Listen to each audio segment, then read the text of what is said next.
Now I need not to revise the complete chapter because we know that the elementary canal structure, we know the individual organ structure, what is present in buccal cavity, in esophagus, stomach, intestine.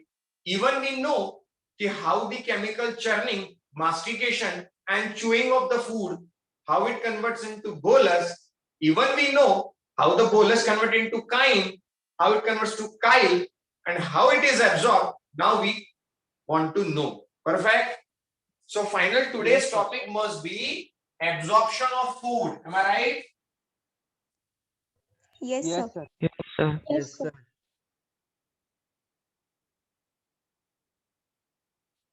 Absorption of food. एक बात बच्चों बहुत आपको I hope visibility is clear. Yes, sir. Okay. Yes. One thing you should be very clear कि other than LPC, I earlier told you, other than LPC you cannot eat anything. Other than LPC you cannot eat anything. But unfortunately, this LPC is not absorbed in your body. Other than LPC, you cannot eat anything as an energy source. As an energy source, you cannot eat anything other than LPC. I hope I have already told you. Am I right? Yes, sir. Yes, sir. Am I right? Yes, Yes, sir. sir. Yes, sir. Yes. Am I audible? Yes, Yes, sir. Yes, sir. तो बच्चों हाँ या ना तो बोलो कि हाँ sir बताया नहीं बताया, सॉरी सर याद नहीं आ रहा, कुछ तो बोलो. ऐसे नॉन कम्युनिकेटिंग मोड में मत बैठो. Other than lipid, protein and carbohydrate, I already told you. Mummy के किचन का फ्यूल क्या बताया था? LPG. हमारी बॉडी का फ्यूल क्या है? LPC. LPC. Other than this LPC, Sayan bhai, other than this LPC, we cannot eat anything as our energy source. Yes, we can eat vitamins, we can eat minerals, waters and whatnot. But for energy, as far as energy is concerned, only these three are the energy source. Am I right? Yes, Yes, sir. Yes, sir. Unfortunately, these three cannot absorb in our body. That's why we had gone through a complete digestion process. Gayatri, do you understand? Yes, sir. That means these three, other than these three, cannot be intaked.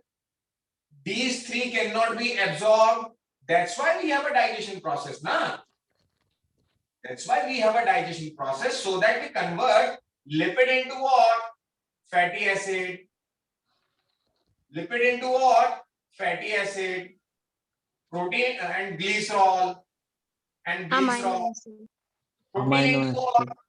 Amino acid. Amino acid. Carbohydrate into what? Glucose. Glucose.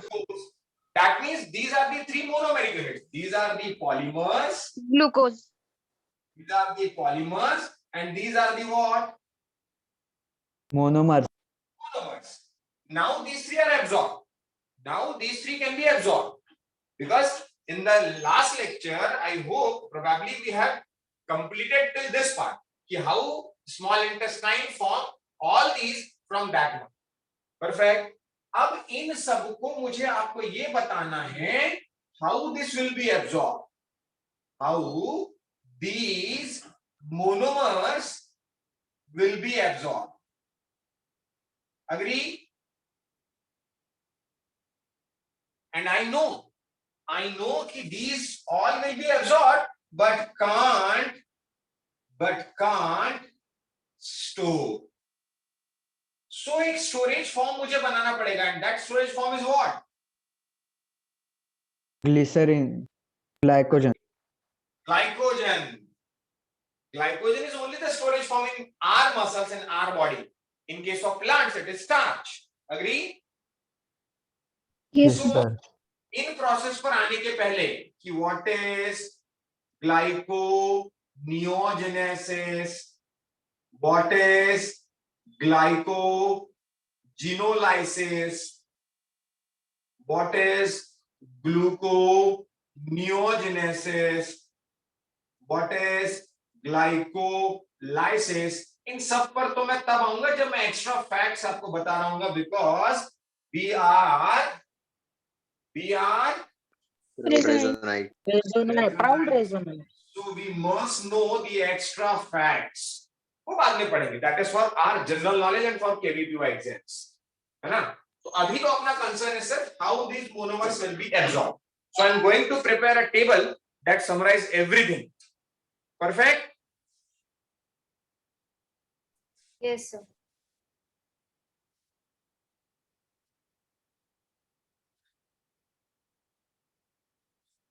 Absorption of food मैंने 3 part बना दिए. One is actively, one is passively, and one is facilitative. Active transport, the active absorption, we should say.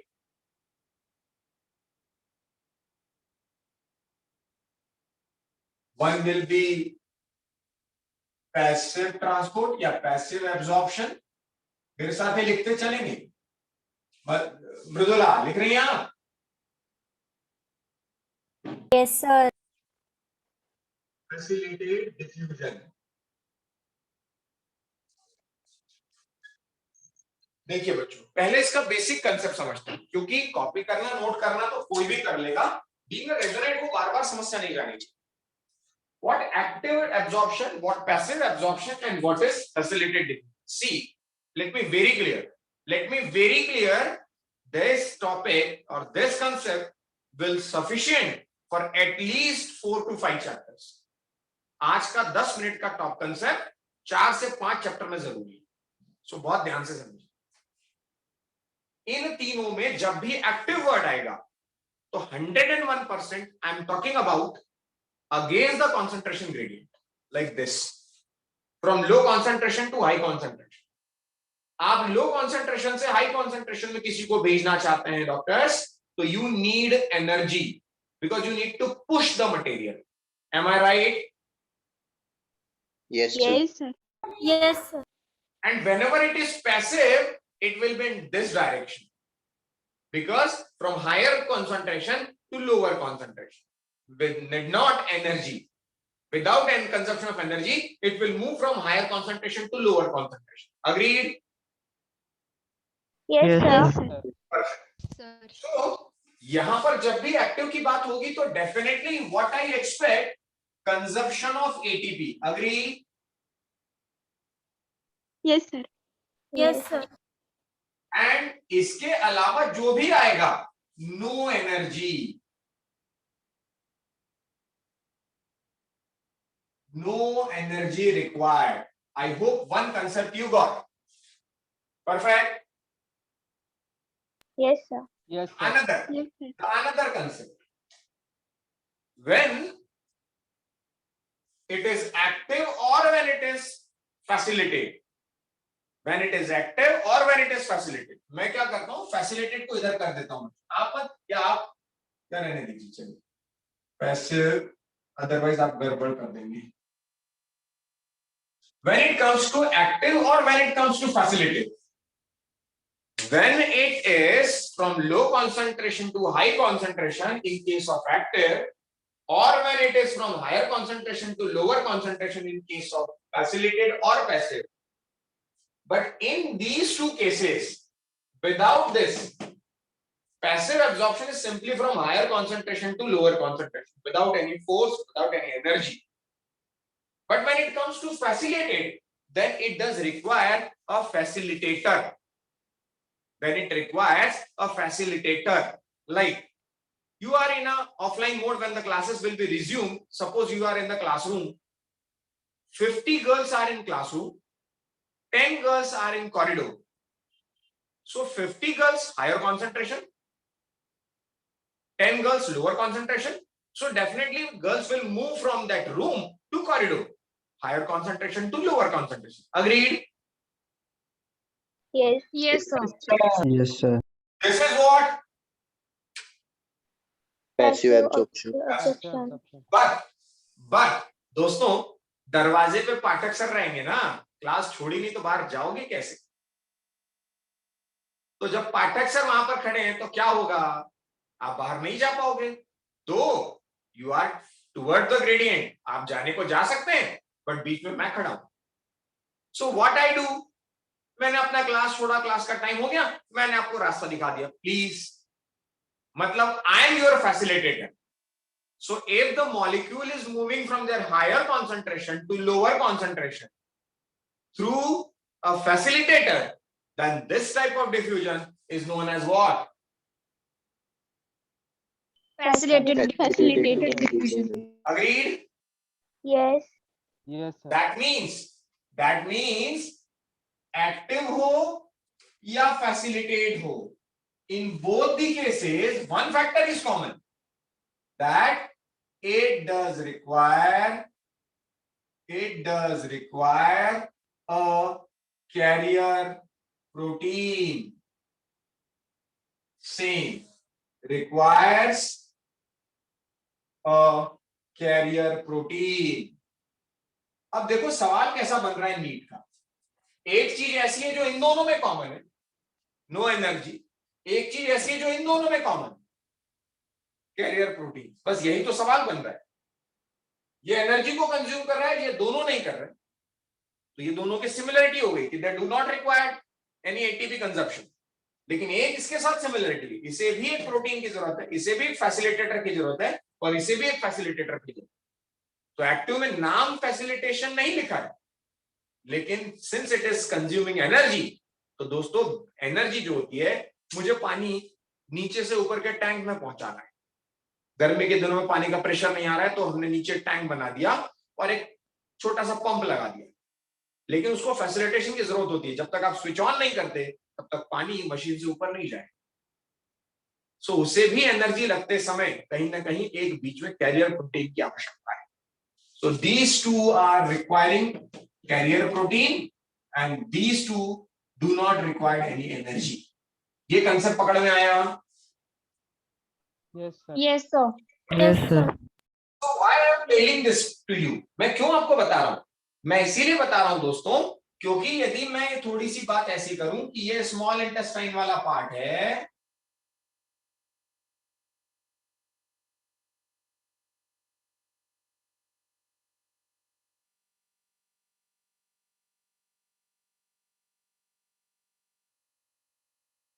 यदि ये small intestine वाला part है, तो इस small intestine में जहां से यहां पर माइक्रोविलाइज लगे हुए, इन माइक्रोविलाइज में यहां पर नहीं, अंदर की तरफ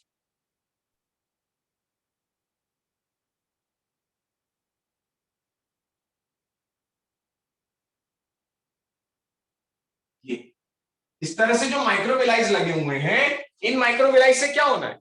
इन माइक्रोविलाइज से एब्जॉर्ब होना है. तो एब्जॉर्ब क्या होना है भाई? एब्जॉर्ब होना है fatty acid, amino acid, glycerol, glucose. I agree ना कि यहां से खाना अपने higher concentration to lower concentration चला जाएगा, no problem.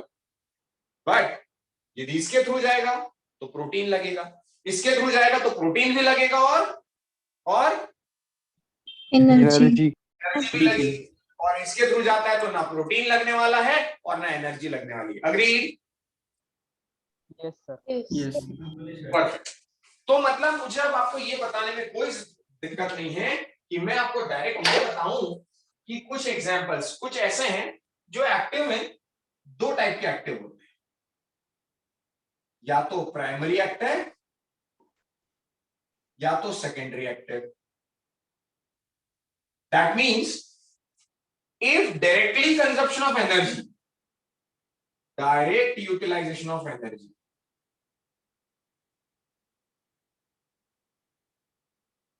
and it is indirect. अब ये क्या भला है भाई? ये भला ऐसी है, suppose you people are 10 in room and 15 corridor, opposite सोच रहे हैं.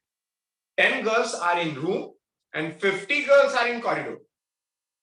अब ऐसा हुआ कि 10 गर्ल्स जो अंदर बैठी थी, उसमें से मुझे स्पंदन ने पूछा, सर आपकी क्लास होगी, मैं बाहर जाऊं? मैंने कहा भाई ठीक, पेपर हो गया हो तो जाओ.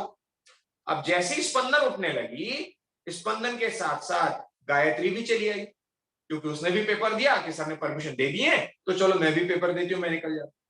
सो I collected the paper from Spandan and just turn myself to keep the copy on table. and what happened in meanwhile कि Gayatri just submit the copy and she moved. So मुझे ओरिएंटेशन चेंज करने के लिए energy खर्च किया स्पंदन, और उस energy के फैसिलिटेशन से एक और मॉलिक्यूल बाहर निकल गया. Try to understand. Spandan I primary active because she itself consumed the energy, changed the orientation of the carrier protein molecule, and as soon as the molecule turns, another molecule moves out. Understood? Yes, sir. Yes, sir. पहला molecule जिसने direct energy consume की होगी, वो molecule जिस energy से गया वो primary active absorption, लेकिन उस एनर्जी के इस्तेमाल से जो ओरिएंटेशन में चेंज आया कैरियर प्रोटीन की, ऐसा टर्न हुआ, ओरिएंटेशन मॉलिक्यूल का चेंज हुआ और दूसरा मॉलिक्यूल उस एनर्जी के कंजप्शन से निकल गया, तो वो कौन सा? Secondary. Indirect. अंडरस्टूड दोस्तों? अंडरस्टूड और not? Yes, sir. Yes, Yes, sir. तो हमेशा ध्यान रखिए कि एक्टिव और पैसिव में कौन कौन कैसे जाता है, मैं आपको सीधे सीधे लिखाने वाला हूं. परफेक्ट कि कौन एक्टिव से जाएगा, कौन पैसिव से जाएगा. तो जो इलेक्ट्रोलाइट्स होते हैं एक्टिव से और पैसिव से जाने वाले, इसमें एक्टिव में लिख देते हैं अपन ग्लूकोज, और इसमें लिखते हैं some electrolytes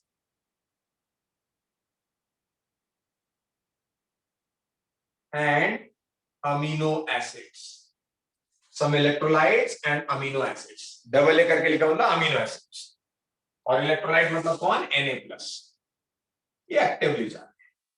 glucose secondary actively जाता एक्टिवली है, बट खुद की एनर्जी लगा के दूसरे की एनर्जी से निकल जाएगा. परफेक्ट. और बात करते हैं फैसिलिटेटेड डिफ्यूजन और पैसिव एब्जॉर्प्शन.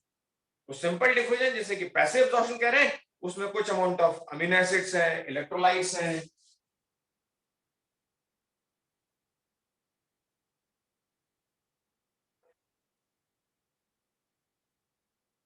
Chloride minus.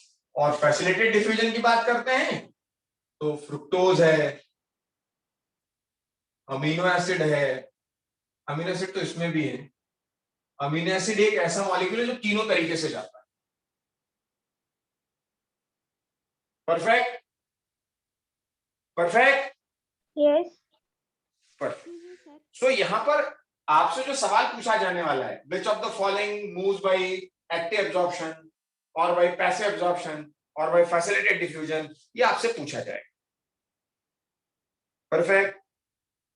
लेकिन यहां पर एब्जॉर्प्शन के लिए मुझे आपको एक नोट लिखना पड़ेगा, क्योंकि यहां कहीं पर भी आपने पूछना चाहिए था सर फैटी एसिड और ग्लिसरॉल की बात आपने नहीं की. आपने अमीनो एसिड की बात कर दी, यानी प्रोटीन के मोनोमर की बात कर दी, कार्बोहाइड्रेट के मोनोमर की बात कर दी, but still you are not talking about the lipid one. So no problem. I should write a note. That note is what? Dietary fats absorbed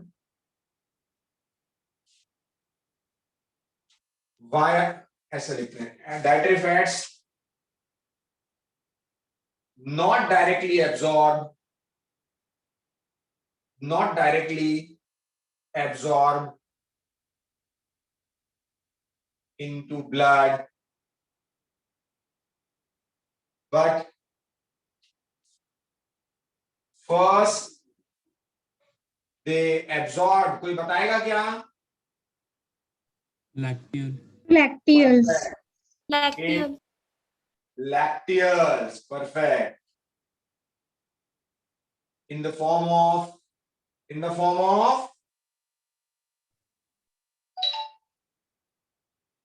chylomicron.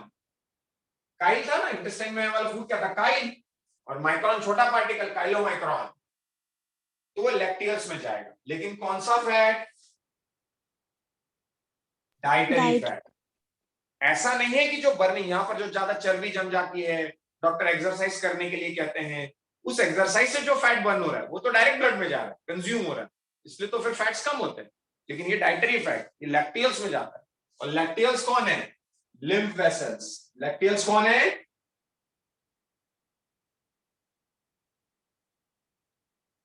आज का ये पेज 101% नीट 2023 का एक क्वेश्चन है, चाहो तो आप लिख के रख लो उसी कागज पे कहीं कि पाठक सर ने कहा ये नीट पेज। क्यों? क्योंकि ये कैसे हैं? इनसॉल्युबल।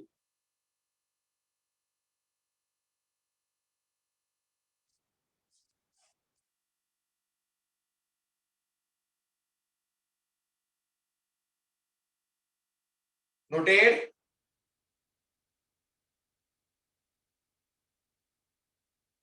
Yes, sir. और उसके बाद एक टेबल मैंने शेयर किया था आपसे, am I right? एक टेबल शेयर किया था बच्चों, please check that table.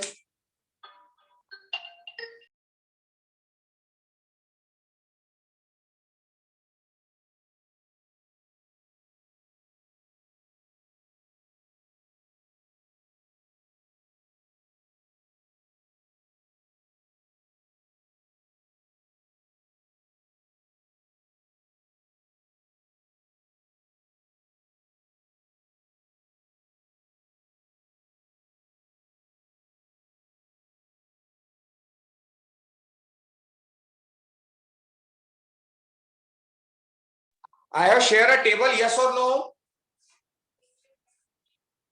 Yes, sir. चलिए एक स्क्रीन और शेयर करके बच्चों थोड़ा सा क्लियर, ये नोट कर लिया आप लोगों ने? Yes, sir. Yes, sir. Perfect. Let's see this diagram. If you can see the diagram, then you will be very much cleared with, see, one layer is zigzag layer, you can see, and one layer is two blood capillaries. बीच में एक part दिख रहा है epithelial cells of villi. That means there are three layers. If you can see,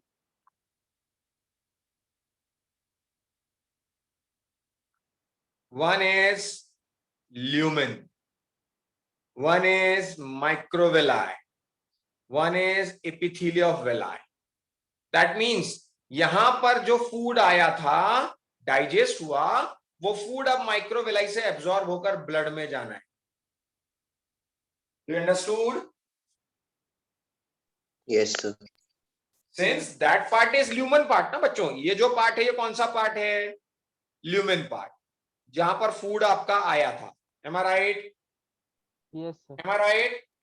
Yes, देखिए ना, यहाँ पर सारे वो हो रहा है, देखो डाइपेप्टाइड है, अमीनो एसिड है, फैटी एसिड्स है, ये सब यहाँ पर टूट रहे थे ना, डाइजेस्ट हो रहा था।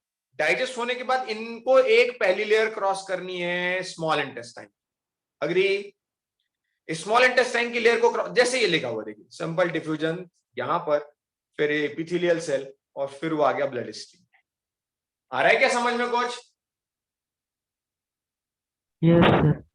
परफेक्ट। यानी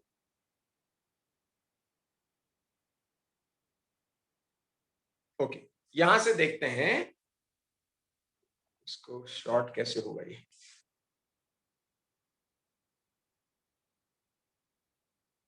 चलिए, तो अभी यहां से देखते हैं बच्चों, तो सबसे पहले ल्यूमेन ऑफ स्मॉल इंटेस्टाइन जो है, ल्यूमेन ऑफ स्मॉल इंटेस्टाइन, उसमें सबसे ऊपर लिखा हुआ देखिए ग्लूकोज एंड गैलेक्टोज लिखा है। Yes, sir. कौन सा ट्रांसपोर्ट लिखा है? सेकेंडरी एक्टिव लिखा है।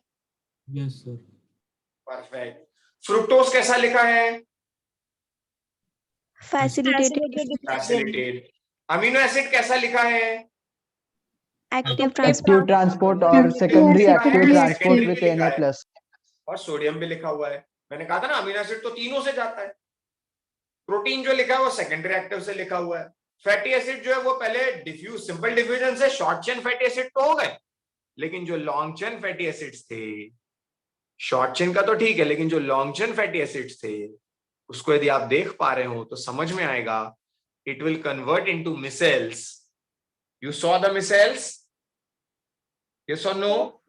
Yes, sir. Okay. Yes, sir. That micells will try to simple diffuse, but they will diffuse into lacteal of a villi.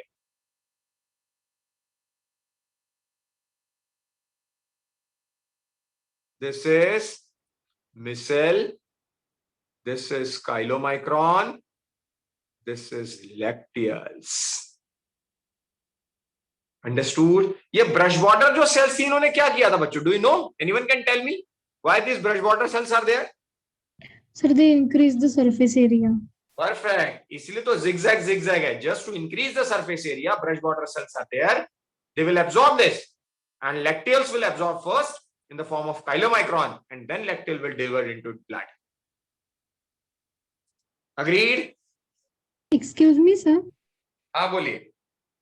Sir, in the diagram, we can say monoglycerides are going inside, and chylomicron is like they have shown here the circle you have done, red circle. Yes. So chylomicron is being made inside the cell from monoglyceride. Okay. Monoglyceride वहां पर अलग से दिया है बच्चों.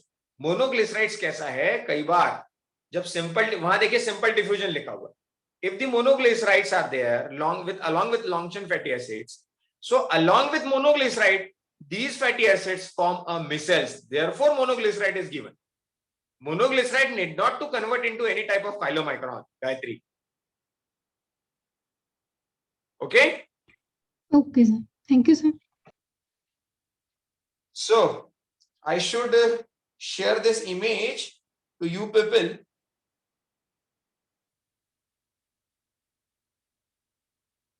So that you can draw if not. Okay. चलिए, तो मैं समझता हूं ये पिक्चर बिल्कुल क्लियर है. Diagram is clear. Yes, sir. Yes, sir. Perfect. So दोस्तों ये तो बात हुई एब्जॉर्प्शन की, और इस एब्जॉर्प्शन में सबसे इंपॉर्टेंट पार्ट है दैट इज टेबल. उस टेबल में भी मैं आपको बता दूं, माउथ, स्टमक और क्या है, small intestine Small intestine and large intestine. and large intestine. Can you tell me what is the specificity? Mouth में कोई ऐसी स्पेशल चीज दिख रही है जो बाकी कहीं एब्जॉर्ब नहीं हो रही है?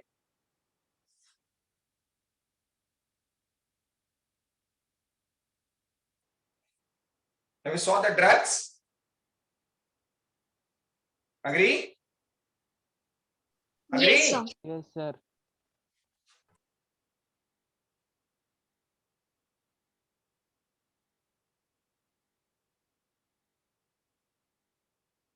देखिए, आई होप अल्कोहल भी आपको कहीं नहीं मिल रहा होगा.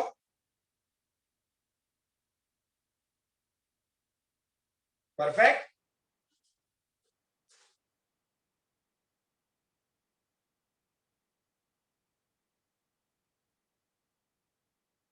Almost all nutrients.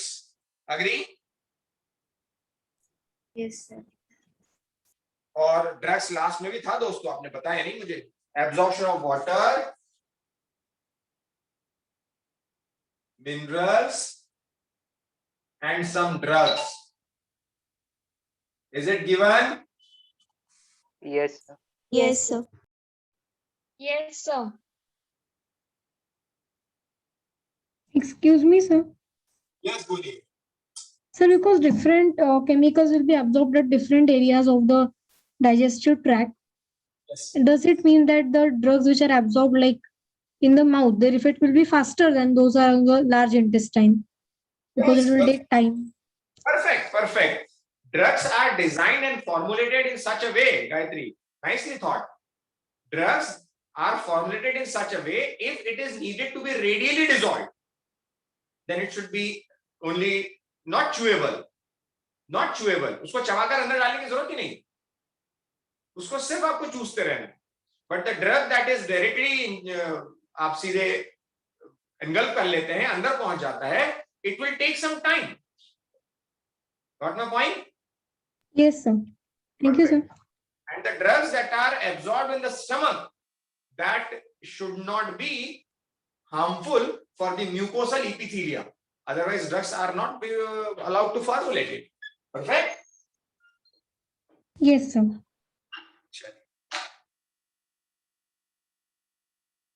I think I should go for disorders. I should share this image. Kunjal, Swaraj, Sania, Bhagyashree, Vedant, Yes, Shreyas sir. Paikhane, Samyak, Shweta. I hope you understood. Yes, sir. Understood, sir. Ayush Ghumre, Ayush Ghumre, Yes, sir, understood. Anish, Anjali, Arjun, Ajit, Gunjan, Kavya, Gargi Pathak. Yes, sir. Understood, sir. Yes, sir. Perfect. Now I'm switching to the last part of the chapter, that is regulation and disorder.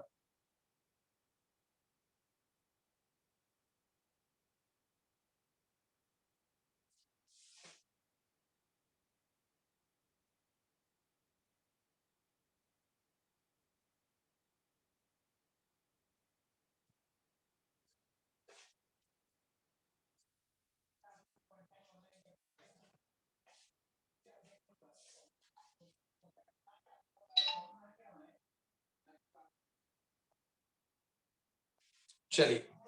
Should I erase this?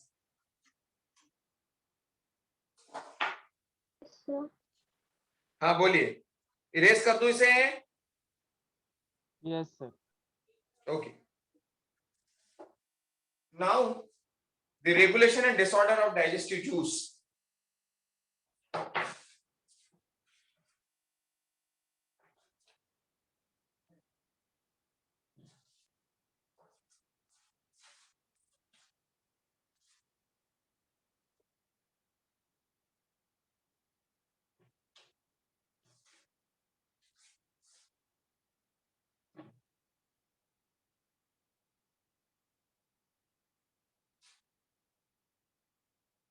डालिए अधिक बच्चों, regulation of digestion.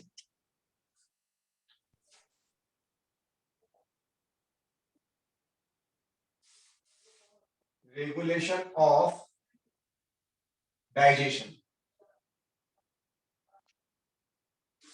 One is neural regulation. One is hormonal regulation.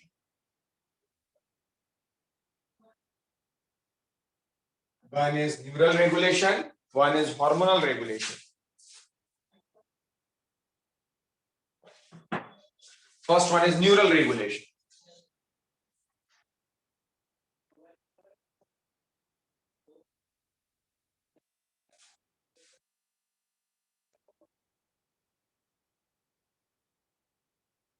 By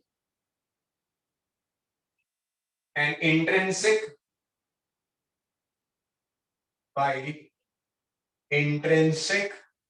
and extrinsic nerves. अब वो nerves कहां पर होती है? दो प्लेक्सस होते हैं, है ना, बिजनस प्लेक्सस और ऑर्बैक प्लेक्सस.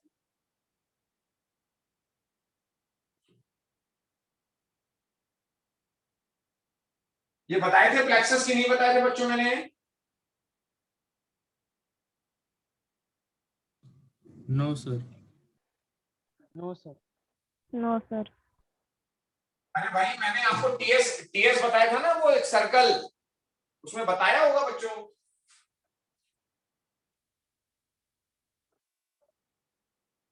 अरे प्लेक्सस मतलब बताया था ना, ब्लड, नर्व, इन सब का assembly. Yes, sir. Yes, sir. Yes, sir. Ah, sir.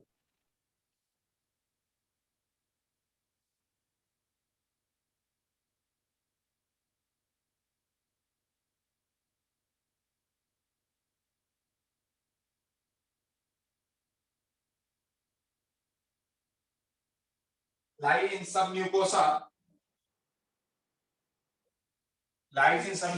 and control the secretion of digestive juice.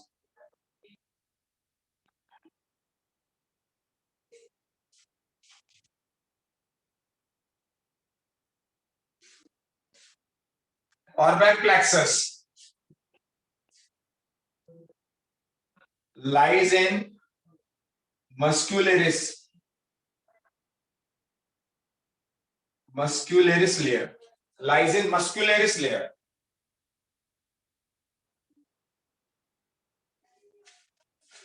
and control secretion of juices and motility like peristalsis.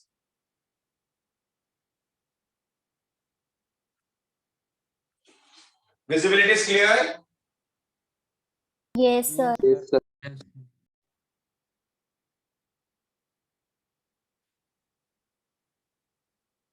Intrinsic की बात हो गई, एक्सट्रिंसिक की बात करते हैं।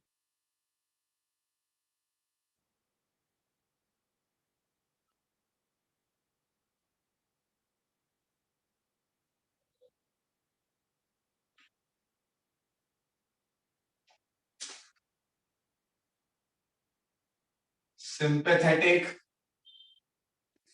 and parasympathetic.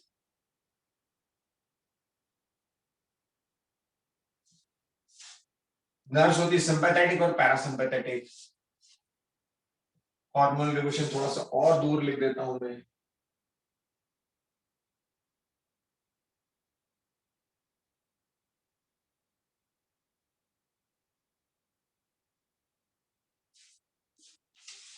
Noted?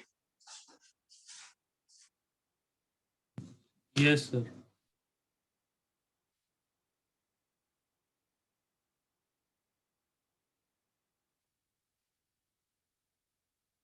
Just minute, मुझे बस ये चेक करने दीजिए। सिंपैथेटिक और पैरासिम्पैथेटिक दोनों under the control of vagus nerve.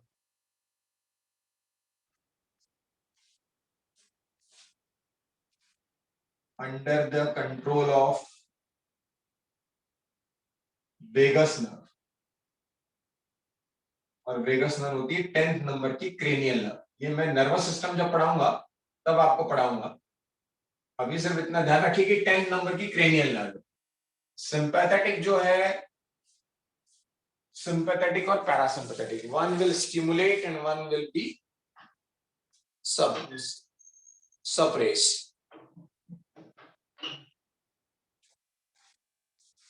It inhibit gastric secretion and parasympathetic increase gastric secretion. सिर्फ डाइजेशन एक्सेप्शन था, let me check that much.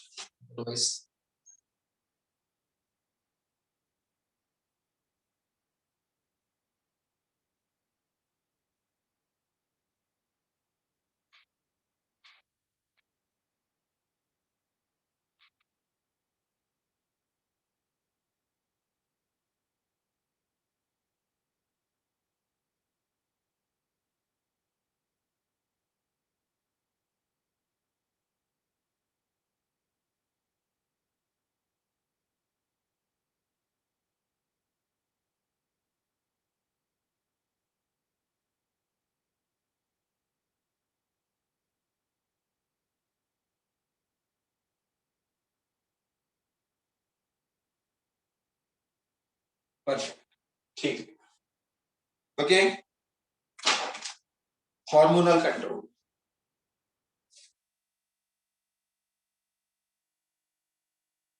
chart. Going to share a chart with you people.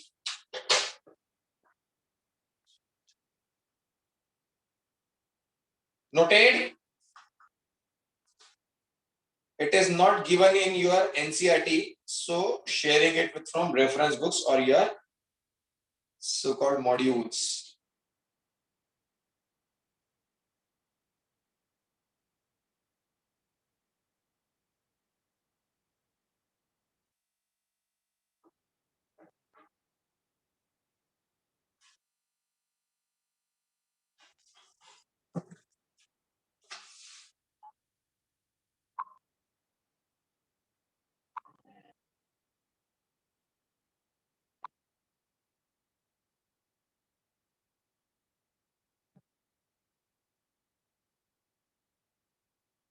Okay.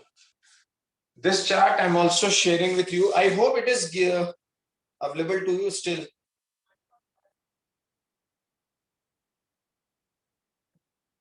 देखिए बच्चों, hormonal control of digestion, इसमें hormones कैसे कैसे हैं और क्या क्या डाइजेशन प्रोसेस को करते हैं वो इसमें लिखा है। पूरा चार्ट बनाने से मतलब नहीं, because as it is chart you need to. Gastrin, कोई बताएगा मुझे, यदि याद होगा, अटेंटिवली बैठा होगा तो उसे याद होगा कि गैस्ट्रीन कहां से सीक्रेट होता है? म्यूकस। अरे जी सेल्स, जी सेल्स बताया था बच्चों मैंने आपको, पोस्टेरियर पार्ट से। एंटेरियर पार्ट में कुछ नहीं बहुत ज्यादा था, म्यूकस सेल्स थी। मिडिल पार्ट में पूरा 4 टाइप की सेल्स थी, और पोस्टेरियर पार्ट में केवल गैस्ट्रीन की जी सेल्स थी। Understood? Record? Yes, sir. Yes, sir. Repeat कर रहा हूं Yes. बच्चों, स्टमक का 3 पार्ट था, एंटेरियर, पोस्टेरियर और एंटेरियर, मिडिल और पोस्टेरियर। एंटेरियर से केवल म्यूकस नेक सेल थी, एम आई राइट मुक्तिर? Yes, sir. मिडिल पार्ट में मैंने आपको बताई थी इंपॉर्टेंट पार्ट, फंडस, उसमें 4 सेल्स थी, peptic cells, parietal cells, argentaffin cells, mucus neck cells. Agree? Yes, sir. And third part था, Yes. थर्ड पार्ट में पोस्टेरियर पार्ट में जी सेल था, उसमें से गैस्ट्रीन हार्मोन निकल रहा। I hope you should understood in fact, because already told you. बिल्कुल ऐसे याद करना है। उसका सोर्स क्या है? पाइलोरिक स्टमक का म्यूकोसा। वो क्या करता है? Distension of stomach on food entry. जैसे जैसे खाना पेट में जाता रहता है, खाने पेट को फुलाने के काम आता है। जब तक वो डिस्टेंस नहीं करेगा मुश्किल हो जाएगी, पेट फूलेगा नहीं। उसका टारगेट ऑर्गन भी कौन है? स्टमक। स्टमक से ही निकल रहा है, स्टमक में ही काम कर रहा है। एक्शन क्या? Stimulate the secretion of gastric juice and constrict the cardiac sphincter. बंद कर देता है उसको, क्योंकि उसको बंद नहीं करेगा तो खाना वापस जाने लगेगा। I hope everyone understood. Yes, sir. Sir, so is the distension of stomach same as expansion? Yes yes, distension मतलब it is nothing other than expansion, increase in size. Understood? Yes, sir. Okay. Ishan Patil, Kunjal Mantri, Prasanna, Yes, sir. Shreya Bade, Suhani Chhajed, Tanvesh, yes और no बोलते रहो। Yes, sir. Yes, sir. Yes, sir. Swanandi, Ishita, Arjun. Yes, Point number 2, enterogestrone. Enterogestrone is another hormone, my dear. Enterogestrone is another hormone जिसका source है ड्यूडोनल एपिथीलिया। ड्यूडोनल एपिथीलिया, वहां ड्यूडोनल epithelium लिखा है, that is ड्यूडोनल epithelium. Stimulate क्या करता है? काइम की एंट्री ड्यूडोनम में आने को स्टिमुलेट करता है। टारगेट क्या है? स्टमक। और काम क्या करेगा? Shows the gastric. जो सेकंड थर्ड नंबर का कॉलम है वो किससे स्टिमुलेट होता है? मैं गलत बोला थोड़ा। एंटेरोगेस्ट्रोन निकलता कहां से है? ड्यूडोनल एपिथीलिया से। क्यों निकलता है? तो जैसे ही काइम स्टमक का फूड जैसे ही इंटेस्टाइन में एंटर किया, इसको स्टिमुलेशन मिल जाता है, इसको स्टिमुलेशन मिल जाता है। और जैसे ही इसको स्टिमुलेशन मिला तो वो एंटेरोगेस्ट्रोन सीक्रेट हो रही। फिर वो काम क्या करता है? Gastric contraction to delay its emptying, stop secretion of gastric juice. ये एंटेरोगेस्ट्रोन का काम। आप समझिएगा बात को, कितना इंपॉर्टेंट बात मैं बता रहा हूं आपको। हार्मोन पहला था गैस्ट्रीन, सोर्स था म्यूकोसा, और वो भी पाइलोरिक रीजन का म्यूकोसा। वो क्यों निकलता था गैस्ट्रीन? जैसे जैसे खाना आता था पेट बढ़ता जाता था, और उसकी वजह से गैस्ट्रीन सीक्रेट होना जरूरी था, तभी तो डाइजेशन हुआ, नहीं तो पेट फट जाता। और उसने अपना काम करना शुरू किया और कार्डियक स्फिंक्टर को बंद किया ताकि खाना वापस ना जाए। फिर एंटेरोगेस्ट्रोन निकला तो ड्यूडोना से, मतलब स्मॉल इंटेस्टाइन से। क्यों निकला? जैसे ही उसमें फूड आया, काइम जैसे ही स्मॉल इंटेस्टाइन में आया वो सीक्रेट हो गया। और उसने काम किस पर किया? Slows the gastric contraction to delay its emptying and stop secretion of gastric juice. क्योंकि अब खाना स्मॉल इंटेस्टाइन में आ गया है, अब गैस्ट्रिक जूस को बंद कराने के लिए भी जो हार्मोन है that is enterogastrone. One more hormone is secretin, ये भी निकलता है ड्यूडोनल एपिथीलिया से। ये क्यों निकलता है? क्योंकि एसिडिक काइम आ जाता है, और जैसे एसिडिक काइम आता है तो ये एक्टिवेट होकर पैंक्रियाज, लीवर, स्टमक तीनों को टारगेट करता है और सोडियम बाइकार्बोनेट को रिलीज करवाएगा ताकि उसकी एसिडिटी को न्यूट्रल किया जा सके। बात को समझना, सीक्रेटिन ड्यूडोना से निकल रहा है। क्यों निकल रहा है? क्योंकि एसिडिक खाना ऊपर से आ गया। अब जब ऊपर से एसिडिक खाना आ गया तो उसने पैंक्रियास को स्टिमुलेट कर दिया, भैया ऊपर से खाना आ गया है, तुम भी अपना जो है वो अल्कलाइन मीडियम सीक्रेट करो, सोडियम बाइकार्बोनेट, नहीं तो ये डाइजेस्ट नहीं हो पाएगा। ऐसे ही the more important is cholecystokinin, वो भी ड्यूडेनल से ही निकलेगा। वो क्यों निकलेगा? क्योंकि ड्यूडेनल में फैट्स ज्यादा जमा होंगे, इसलिए वहां से निकलेगा कोलेसिस्टोकाइनिन, और वो टारगेट करेगा पैंक्रियास और गॉल ब्लैडर में। Perfect, perfect. Yes, Yes, sir. sir. ये समझिए बात को, बड़ा इंपॉर्टेंट है, क्यों निकल रहा है और कहां से निकल रहा है और कहां काम कर रहा है। निकलते कहीं और से हैं और काम कहीं और करते हैं। विल्किनी निकलता भी इंटेस्टाइनल एपिथेलिया से है, काम भी करता इंटेस्टाइनल एपिथेलिया पे है, लेकिन जैसे ही वो फूड आएगा स्मॉल इंटेस्टाइन में वो एक्टिवेट होता है ताकि विलाई की मूवमेंट को स्टिमुलेट किया जाए। डियोक्राइनिन कहीं नहीं दिया एनसीईआरटी, बट अपने को याद रखना डियोक्राइनिन ये ड्यूडेनल म्यूकोसा से और एसिडिक काइम के आने की वजह से निकलता है। टारगेट इसका Brunner's gland. Brunner's gland day before yesterday I think I told you Brunner's gland. Submucosal gland. Yes yes, perfect. और लास्ट में बच्चों डियोक्राइनिन एंड एंटेरोक्राइनिन, ये सारे फंक्शंस आपको याद रखने हैं, आपको नोट करना है। मैंने आपके साथ ये बिट शेयर कर दी। Perfect, Yes, sir. Yes, sir. perfect. Final switching to only NCERT statements, and that is nothing other than disorders.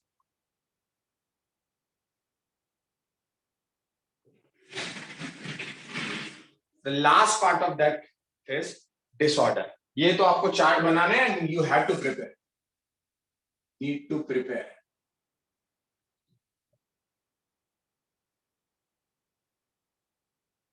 Need to prepare. सारे उसमें एक एक आपको लिखने हैं।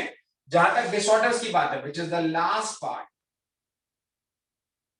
So I need not to write and dictate you because all given in NCERT that will be asked. The first one is I think क्या दिया पहला? Jaundice. Jaundice. Do you know what is this? Sir, in this type of disorder, the skin of a person and his eyes turn in yellow color. अरे यार वेदांत बेटा, question की नस पकड़ा करो। मैंने तुमसे ये नहीं पूछा कि वो क्या होता है उसमें, मैंने पूछा वो डिजीज क्या है, तुम मुझे बताने लगे उसमें क्या होता है। Sir, it is caused due to the deposit of bile pigments. Increased bile secretion, therefore yellowishness of the body. वेदांत बात समझा? Yes, sir. ओके। और इसमें एक Sorry, उन्होंने sir. नहीं दिया, मैं बता देता हूं, that is obstructive jaundice.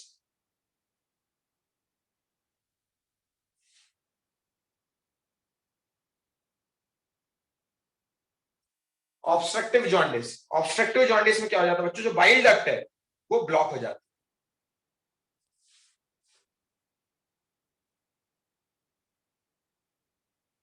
Blockage of bile duct, और वो बंद हो जाने से रिटेंशन, देयरफॉर रिटेंशन और एक्यूमुलेशन ऑफ बाइल,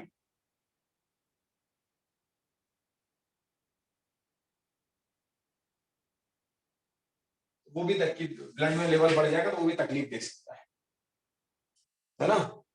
इसके बाद वोमिटिंग, डायरिया, कॉन्स्टिपेशन। वोमिटिंग दिया है ना? Yes, sir. Yes. Yes, sir.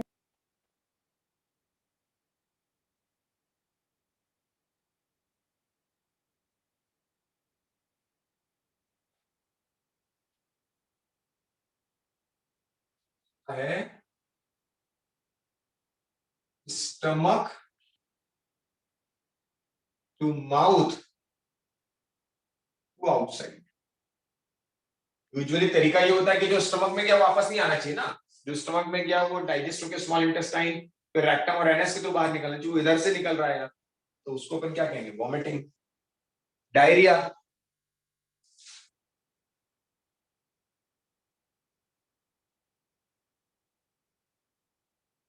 Increased frequency of bowel movement. Bowel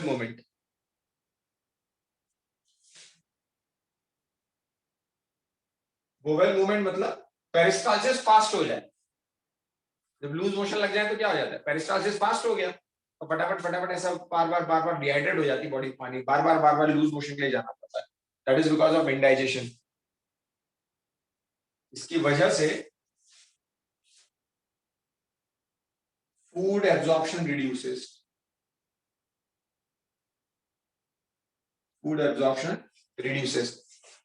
उधर यहां लिख देता हूं, फूड एब्जॉर्प्शन कम हो जाता है। फूड एब्जॉर्प्शन क्योंकि एब्जॉर्ब ही नहीं हो पाता ना, जो खाया पिया बाहर निकल जाता है लूज मोशन से। कॉन्स्टिपेशन में बाहर ही नहीं निकलता है।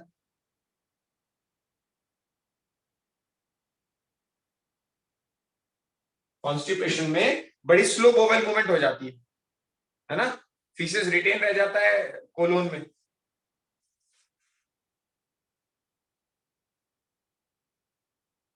रिटेन इन कोलोन में रिटेन रह जाता है। और एक आपको दिया गया इंडाइजेशन।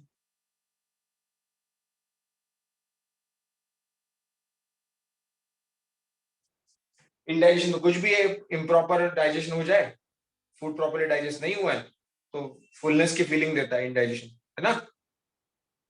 ये किसी वजह से हो सकता है, इस पर सवाल आता है किस किस वजह से हो सकता है, दिया हुआ एनसीईआरटी में, वही वर्ड्स में लिख रहा हूं। Inadequate enzyme secretion, inadequate enzymes, ये कारण हो सकता है। Anxiety, food poisoning, over eating, anxiety, over eating etcetera. और इन सब की वजह से देयरफॉर फीलिंग ऑफ फुलनेस, पेट भरा भरा लगता है, दैट्स इट। अंडरस्टूड बच्चों? Yes. Sir, Yes, what sir. is dysentery? That is the type of diarrhea only. वो अमीबिक डिसेंट्री होती है, वो एंटामीबा हिस्टोलाइटिका है। ये मैंने कोई इन्फेक्शियस, इसमें से एक भी मैंने इन्फेक्शियस नहीं बताया। वो डिसेंट्री इसका इन्फेक्शियस फॉर्म, अमीबिक डिसेंट्री। गंदा पानी पीने से एंटामीबा हिस्टोलाइटिका गड़बड़ करने लगता है। ओके? Yes, sir. बच्चों एक Excuse me, assignment में, sir. हाँ बोलिए। So we can say that any of the disorders of digestive system are not fatal. Fetal कुछ भी हो सकता है मैडम, ये भी सब फीटल हो सकते हैं। आपको क्या लग रहा है? फीटल होना ही नहीं होना, it depends not on the name of the disease or not on the disorder condition, depends on the intensity of that disease or that disorder. Gayatri. So it means even something very simple like vomiting, if very intense, can make be fatal for someone. Yes. Diarrhea can be lead to death if it is intense. 2 minute में body dehydrated हो जाती है और glucose का level गिरा, kidney माल functioning, organ failure और death, sudden death, arrest, cardiac arrest, anything is possible. Okay, Okay, sir. Thank you, sir. Assignment. हाँ Sir, we know that vomiting is a disorder, sir, but like jaundice, it is caused due to increase in bile secretion. Sir, so what is the reason behind the vomiting of a person? इसके पीछे reason क्या है? Yes, sir. Over eating. भाई vomit कब होगा doctor MJ? जब आपका cardiac sphincter काम नहीं कर रहा होगा, बराबर? Yes, sir. Yes, sir. या तो कार्डियक स्फिंक्टर काम नहीं कर रहा होगा, जैसे अभी मैं आपको थोड़ा सा फनी वे में बताऊं, आप लोग जब वो बस में या गाड़ी में पीछे बैठते हो तो कैसा नौशिया होता है ना? हाँ sir. Yes, sir. लेकिन यही तुम मुझे बिठाल दो, हमारी दादी नानी को बिठाल दो, इनको कोई फर्क नहीं पड़ेगा, क्योंकि बच्चों इनका रिफ्लेक्स सेट हो गया। ये जब छोटे थे ना, आपके दादा दादी नाना नानी की बात कर रहा हूं, तो इन्हें कौन से झूले में झुलाया गया पता है आपको? 2 पेड़ों को रस्सी बांध दी गई, बीच में वो कपड़ा लपेट दिया गया और दे लगा रहे बिल्कुल बड़े बड़े। देखे आपने गांव में लगते हुए झूले? Yes, sir. हाँ Yes. सर और और उस समय उसमें उनका रिफ्लेक्स सेट हो गया बाय डिफॉल्ट। आप लोगों को कौन सा झूले में झुलाया गया है? जब आप पैदा हुए तब छोटे से लकड़ी के झूले में जो बिस्तर के साइड से लगा हुआ है और धीरे धीरे धीरे धीरे बस, am I right? Cramp. Yes, sir. Yes. है ना? तो उसमें एक रिफ्लेक्स ही सेट नहीं हो पाया। तो बहुत सारे ऐसे हैं जो पुरानी परंपराएं बड़े बूस्टर की तरह काम करती है। तो बड़े बड़े गांव के झूले आज भी देखिए, बड़े बड़े बच्चे टायर लगा लगा कितनी ऊंची है वो लगाते हैं, बाय डिफॉल्ट एक रिफ्लेक्स सेट हो जाता है। अपन जरा भी गाड़ी में ऊपर नीचे हुए तो खाना बाहर आने लगता है, वोमिटिंग का फूड, है ना एमजे? Yes, sir. Got. आपको असाइनमेंट के नाम पर बच्चों सिर्फ एक काम दे रहा हूं, विटामिन टेबल। ये मैं नहीं लिखवाऊंगा बच्चों यार, ये इसलिए नहीं लिखवाऊंगा बिकॉज सारा स्पून फीडिंग हो जाएगा, उसमें क्या ही बताऊंगा मैं। विटामिन ए का नाम क्या है, विटामिन बी का नाम क्या है, वो कहां से मिलता है, 7th 8th से पढ़ रहे हो। एग से क्या मिलेगा, दूध से क्या मिलेगा, नॉनवेज से क्या मिलेगा, हरी सब्जियों से क्या मिलेगा, वो सब, उसका हाइपर सिक्रेशन हो जाए तो क्या, हाइपो सिक्रेशन हो जाए तो क्या, वो सब इसमें दिया है। वो कहीं से भी मिल जाएगा आपको चार्ट, आपको वो चार्ट नोट कर लेना है। Will you do this? Yes, sir. Yes. Yes, sir. Yes, sir. Yes, sir. मुक्ति, जिनको भी ह्यूमन फिजियोलॉजी का मॉड्यूल नहीं मिला है उनको मैं कंफर्म कर देता हूं, वो ह्यूमन फिजियोलॉजी का मॉड्यूल डाइजेशन का ले सकते हैं, शायद सेंटर पर आ गया होगा, मैं एक बार और कंफर्म कर दूंगा। MJ okay? Yes, sir. I went today, but it was not there. Protein energy malnutrition is the last concept. Protein energy malnutrition. We receive the energy from glucose. You are agree with this now? Yes. Yes, Yes, sir. Sir Yes. मुझे बताइए, glucose कम होता गया, लारण्या, मृदुला, मुग्धा, यदि glucose कम होता गया, मैं fasting पर हूं, 2-4 दिन 5 दिन नवरात्रि के उपवास में कर रहा हूं और प्रॉपर डाइट नहीं जा रहा है, ग्लूकोज कम पड़ रहा है, तो क्या डेथ हो जाएगी मेरी, या कुछ बॉडी अंदर कुछ एडजस्टमेंट करेगी? Sir, it will adjust. Sir adjust. क्या होता है, पहले तो लीवर का जितना भी स्टोरेज ग्लाइकोजन था वो भी कंज्यूम हो जाएगा। अब यदि वो भी ना बचे तो फिर बॉडी के फैट्स खत्म होंगे, बॉडी के फैट्स बर्न होंगे, और वो भी ना बचे तब दोस्तों बात आती है प्रोटीन पर, जो कि बहुत भयानक स्थिति है, बहुत भयानक स्थिति है। I faced it. मतलब मैं खाना पीना बहुत नहीं खाता था, काम का लोड बहुत ज्यादा था, काम करता रहता था, डाइट उतना जा नहीं रहा था, तो ग्लूकोज बॉडी को मिल नहीं रहा, और तब से जो मैं इतना खाने के बावजूद बॉडी का फैट बर्न हो गया, तो एक एज आने के बाद फिर वो फैट डिपॉजिट भी नहीं होता। तो भरपूर कोशिश की, फिर डॉक्टर ने सडनली जब डॉक्टर से कंसल्ट किया तो डॉक्टर बोला, सर पीईएम की कंडीशन आने के पहले आप नॉनवेज शुरू कर दीजिए, क्योंकि आपकी बॉडी में प्रोटीन डेफिशिएंट होने लगा है, जो नहीं होना चाहिए।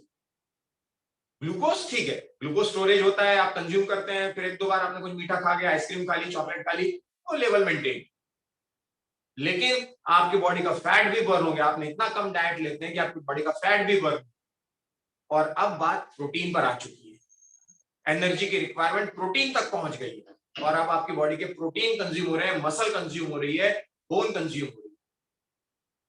तो फिर मैंने आई स्टार्टेड फॉर नॉनवेज, क्योंकि साइंस कहता है जितना आपका वजन है, जितना आपका वेट है, उतने ग्राम प्रोटीन डेली आपको चाहिए, तो उतने ग्राम प्रोटीन की रिक्वायरमेंट कहीं ना कहीं से हमें करनी पड़ेगी।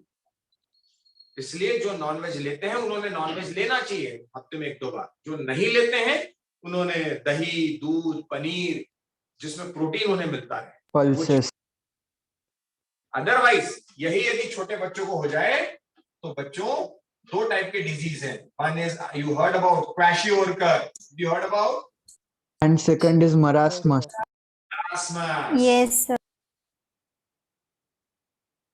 ये स्थितियां प्रोटीन एनर्जी मालन्यूट्रिशन। तो पहले ध्यान रखिए, सबसे पहले डाइजेस्ट होता है कौन, सबसे पहले कंज्यूम कौन होता है, Glucose, Carbon. Glucose. Glucose. fat, Fatty acid. protein. Protein. नहीं होना चाहिए, नहीं तो कीटोन बॉडीज बनने लगती है। ज्यादा प्रोटीन यदि टूटने लगा तो कीटोन बॉडीज बनने लगती है और एक बीमारी का नाम है कीटोसिस। यूरिन में कीटोन बॉडीज आने लगती है, तब डॉक्टर कहता है भैया अब प्रोटीन टूट रहा है, you need much protein. Then only I started egg, non-veg, and within 3 months I compensate my protein level. But वो एक एज निकल जाने के बाद फैट डिपॉजिशन नहीं हो सकता, क्योंकि आप मेहनत ज्यादा करते हैं तो फैट डिपॉजिट नहीं होता। सो इन दैट वे आपके लिए 2 असाइनमेंट छोड़ रहा हूं, one is vitamin table and one is PEM note. Will you be doing this? Yes, sir. Yes, sir. खाना खिला दिया, मुंह मीठा कर दिया, अब मुझे आपको बताना है सांस कैसे ली जाती है, जो मैं अगली क्लास में आपको बताऊंगा। The second physiology will switch breathing and exchange of gases. The most important, why I'm smiling with this, the most important, most conceptual and zabardast chapter is breathing. So be ready for a new, कहना चाहिए, and क्या कहूं मैं उसको, it's very interesting part of human physiology, that is human breathing and exchange of gases. All the best. Any doubt in today's session? Sir, will you please pardon the second assignment? One is vitamin table and one is protein energy malnutrition पर एक note आपको लिखना। That is given in NCERT, I think. Thank you, sir. Sir, tomorrow's timing will be 2 only, no? कल भी 2 बजे होगा ना sir class? कल भी 2 बजे है क्या? कल है क्लास मेरा? यस सर, पर टाइम टेबल में 2 बजे नहीं दिया है सर। अच्छा, डीसी क्लास लगा हुआ है, डीसी लगा हुआ है ना? Yes sir. Yes, sir. Okay okay, before starting, perfect. किसने याद दिलाया अभी? Arjun. Arjun. Perfect perfect Arjun. Before starting नए चैप्टर पे तो तब जाऊंगा दोस्तों, लेकिन आपके पास मॉड्यूल ही तो नहीं है। हाँ, वो रेजोसर ऐप पर मॉड्यूल होगा ना इसका, डीपीपी और modules. Yes, sir. Disha, Ayush, so tomorrow's DC based on complete digestive system, then only we'll switch to breathing. Agree? Yes, Yes, sir. sir. Perfect. So I expect कि आज पूरा पढ़ के रखोगे, कल आप DC में doubts and questions clear करेंगे। Yes. Okay. Yes, sir. चलिए, done. All the best. See you in the next DC class. Excuse me, sir. Excuse, बोलिए। Sir, what will be the syllabus for Sunday's paper? Already conveyed you ना, आपको बता दिया गया ना बच्चों? No, sir. No, sir. Yes sir, बताया था। अरे बताया था भाई, डाइजेशन कंप्लीट रहेगा, बायोमोलिक्यूल रहेगा और लिविंग वर्ल्ड भी रहेगा। Agree? Sir, Okay, cell. sir. Cell. Sorry, living word हटा देता हूँ, लिविंग वर्ड हटा देता हूँ क्योंकि बहुत इंपॉर्टेंट पार्ट नहीं है वो। डाइजेशन, बायोमोलिक्यूल और भावना मैडम ने पढ़ा दिया। कहां तक हो गया उसमें? सेल डिवीजन तक हो गया कि नहीं हुआ? No, sir. No sir. तो केवल सेल Plastic. ऑर्गेनिज्म में। प्लास्टिड हो गया सर। Plastid by. ठीक, no problem. So digestion complete, biomolecule complete and cell organelle में till plastid. Done? Yes, sir. Yes, sir. Yes, sir. All the best. Thank you, See sir. you in the next class.